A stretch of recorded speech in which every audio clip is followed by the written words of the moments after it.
Hi, Randy K7AGE, a little tour around the camp here. So here's my rental trailer parked out here basically on the road. And Mike's trailer is over there. And Dan and Barry's trailer is there. And this is Jim's RV. Gang is sitting around having their morning coffee. And we have Nanalee's RV on the left and Jerry and Amy's on the right here. So on the end of my trailer here is where I have a bunch of my solar panels. The ones on the ground are the EcoFlow. Those are basically 200 watt panels, and that's another 100 watt panel or so that's hung from the ladder on the trailer. So right now I'm getting about 420 watts of solar going into my EcoFlow battery. So if it stays clear today, it will get charged up. It discharged down to about 4 or 5% last night. I run my travel router and the Starlink Mini off the EcoFlow using 110 volt AC, and at night my CPAP machine. So anyway, on the side here I've got my satellite antennas and a bunch of cables going into the RV, or into the trailer. So this ended up being about the best way to get all the cables into the trailer. Just crack open a window and run them through. So there's coax cables for the satellite, there's control cables. See, this is the Starlink Mini power cable. This is going up to the battery on the tongue, so I can have some 12 volts inside. These two here are coming from the solar panels on the rear of the trailer. We're not expecting any rain. If we get some rain, I don't know what I'm going to do. Tape a plastic bag over this, or it's too much work to pull them all out. If I pull them all out, they're going to stay out. So here's the batteries for the trailer. This one over here is the battery that came with the trailer. This trailer is not set up for boondocking out in the desert. That is a 88 amp hour sealed lead acid battery, which means your capacity is only about 44 amp hours. And it was dead when we picked up the trailer. It did charge up, but it didn't make it through the first night of powering the refrigerator. About 10 o'clock at night, the refrigerator started beeping with a low voltage alarm. And also I couldn't run the furnace because the blower takes a few amps. So I dug out my lifetime 100 amp hour lithium iron phosphate battery, moved their cables over. So this is powering the trailer itself.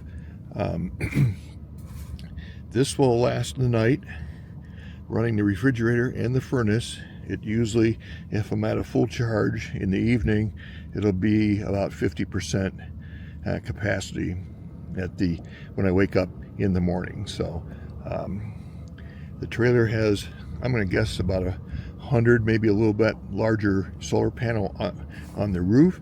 So that's not enough to charge this back up to full capacity. The refrigerator draws about 4 to 5 amps when that's running, so that cycles on and off.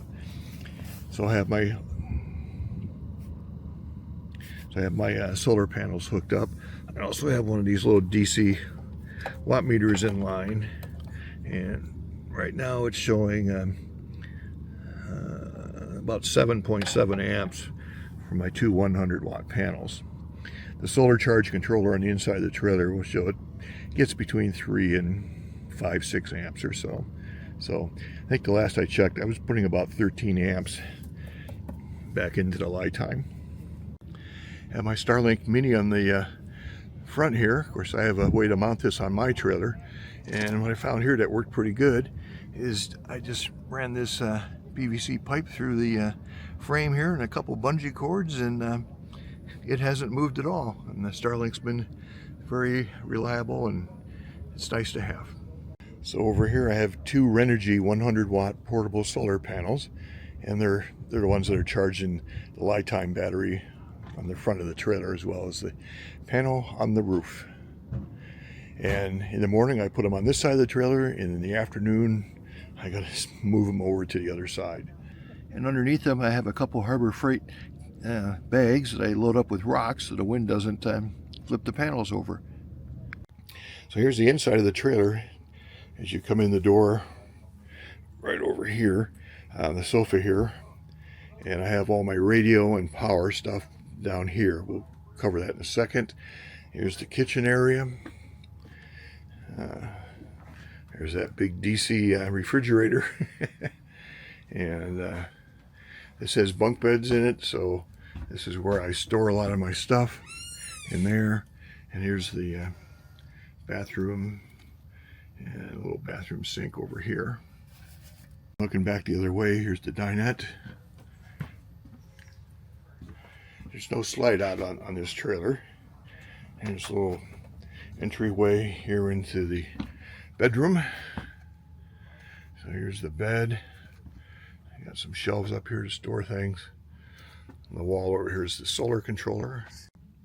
And you can see it's putting in 4.6 amps from the panel up on the roof, plus mine. So this is Electronics Central. Down here on the bottom is my EcoFlow Delta 2 Max, I believe it is. It's a 2 kW lithium iron phosphate battery. It's got AC inverter. It's got a lot of USB on it. It's got a display down here which is off. And it shows 432 going in and 2027 coming out. All the AC outlets are on the back, which is kind of a pain because I'd never be able to move it now. So I use a little plug strip. And in here I have the AC power supply for the Starlink. Here's a little USB power cube that runs the travel router. I have an extension cord here, which I got tucked down in the side. And I use that to plug my coffee pot in, or I open up the cabinet next to the microwave and plug this in to the microwave. There's got an outlet inside the cabinet, so I can run my microwave. There's just another little power bank battery. I use that kind of for charging my watch and phone. It's an Anchor. Sitting on top here is my IC 9700. I've got this crate here to hold that. And on top of that is the CSN satellite controller. And the ASU rotor box is sitting up here on the counter.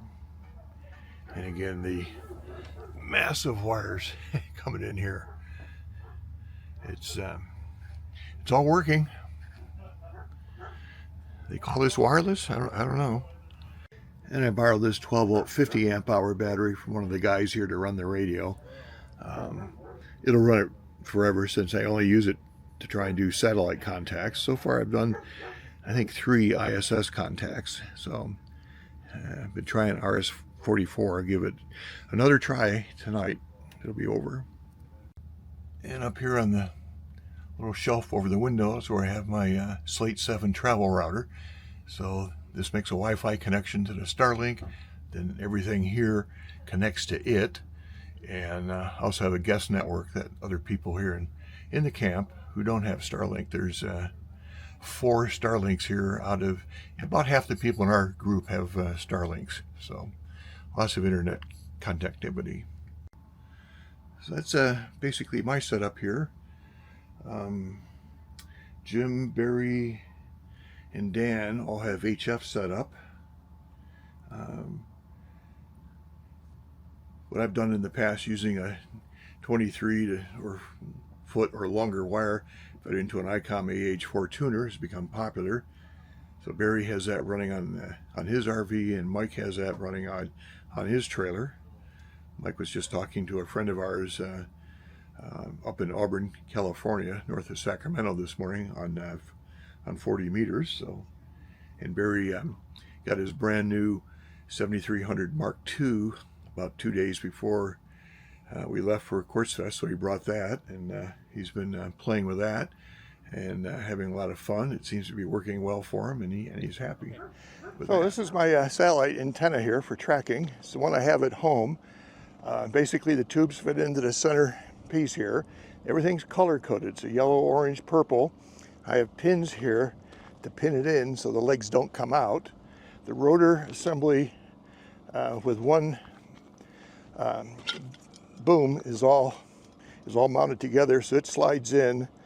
This pin here holds it up, and there's another pin that keeps it from rotating. And this is the 435 antenna, so it's 1, 2, 3, 4, 5, 6, 7, 8, 9. So it's 18 elements. So I have the 435 antenna mounted there. The rotor, when I parked it, was north with the elevation rotor pointing north and at 0 degrees. Now they're 2 meters. So this is an arrow antenna. This is a 4-element 2 meter. It's solid aluminum. It's not like the arrows. And the boom to mass or boom to boom clamp that came with this won't fit. So I have this left over from something. So I'm gonna put that on there. After messing around getting the U-bolts here and the boom clamp thing configured, I'm now able to get it on here and tighten it up. Whenever you work on antenna projects, you got to have your deep sockets. So one coax has a brown tape, one has a yellow tape. Brown for 1, yellow for 4. So 144 is going to go over here. 6-pin Molexes. This one's for the azimuth. This is for the elevation. And let's look at your compass again and get this set for north. Yeah. I don't have to get it really accurate because the patterns on these antennas are very broad, so that'll do. I gotta put these legs back.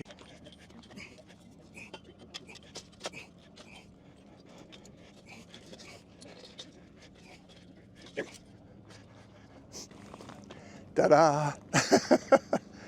I'm gonna just do some clean up, tie up the cables so they come down, put some ribbons on there,